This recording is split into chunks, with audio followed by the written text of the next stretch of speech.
Hi, I'm Anthony Fury, comment editor at the Ottawa Sun. Canada needs to stop being so culturally sensitive. Last week, drunk driver Samira Daoud was sentenced for killing 16-year-old Alex Hayes as he bicycled home from his job at a grocery store when she struck him with her car. She was a major drunk, a repeat offender, but the court decision revealed one of the reasons why she turned to booze. Because as a child, her genitals were publicly mutilated. At the age of 12, she was married off to an old man. And as a young woman, she was raped many times.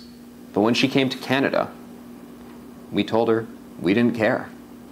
Now, usually, the public, they like to make a big deal out of people's personal histories in court cases. They like to try and find ways to blame society or the government or the system on why they committed the crime. But people have been surprisingly silent on Samira Daoud's personal history in this case, which is a shame because I think there's a lesson to be learned from it.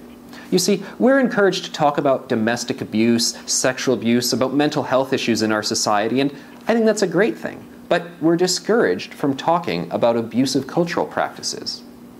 I don't understand why.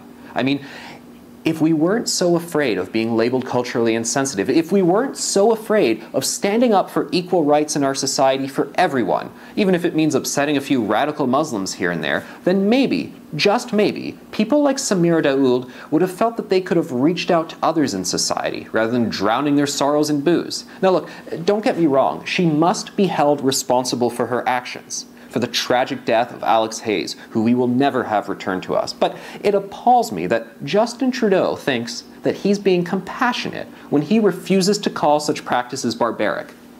I just think he's making victims of culturally sanctioned abuse feel like Canada doesn't care about them. Well, I care about them, and I will not apologize for my views on this subject. Thanks for joining me at OttawaSun.com.